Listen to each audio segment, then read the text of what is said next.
faut accepter tout en se faisant confiance. C'est-à-dire j'ai confiance en ma capacité à reconstruire. Parce que la déconstruction, ce n'est pas la destruction.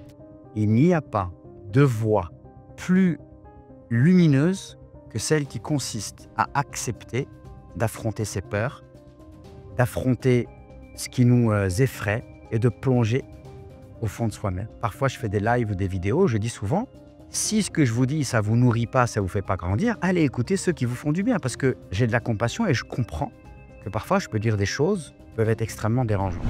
Tu veux avancer, mais à l'intérieur, quelque chose reste bloqué. Des blessures, des croyances limitantes. Une vision de la foi qui t'étouffe plus qu'elle ne t'élève. Avec Renaissance, en 3 mois, on libère ton histoire. On répare ta spiritualité et ta vie. On te réconcilie avec le divin et on installe une paix intérieure durable. Réserve ton entretien diagnostique avec moi et fais enfin de ta foi une force qui te porte.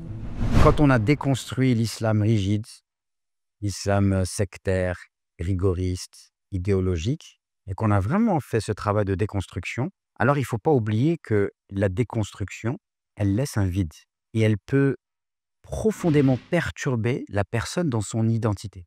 Parce que pendant des années, elle avait des réflexes, elle avait des croyances, elle était dans un cadre qui, à bien des égards, pouvait la sécuriser. Alors peut-être ce cadre-là, il pouvait être enfermant, il pouvait être sclérosant, mais il donnait une sensation de sécurité.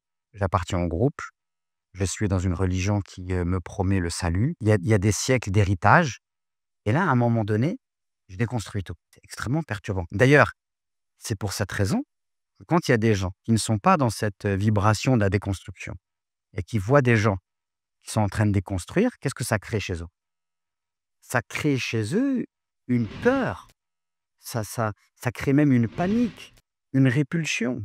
Donc c'est pour ça que quand parfois je fais des lives ou des vidéos, je dis souvent, si ce que je vous dis, ça ne vous nourrit pas, ça ne vous fait pas grandir, allez écouter ceux qui vous font du bien parce que j'ai de la compassion et je comprends que parfois je peux dire des choses qui peuvent être extrêmement dérangeantes. Donc, cette identité qui est bousculée à ce moment-là, il faut l'accepter.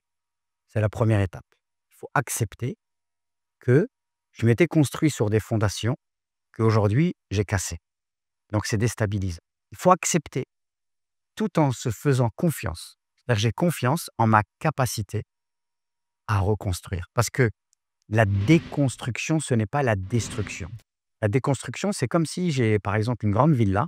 Il y a une partie de ma villa qui ne me plaît plus. Je vais la casser pour reconstruire. Mais je ne casse pas toute la villa. Cette reconstruction, en fait, en réalité, elle est déstabilisante, mais elle est une opportunité de croissance, d'éveil, d'élévation en termes spirituels qui est incroyable.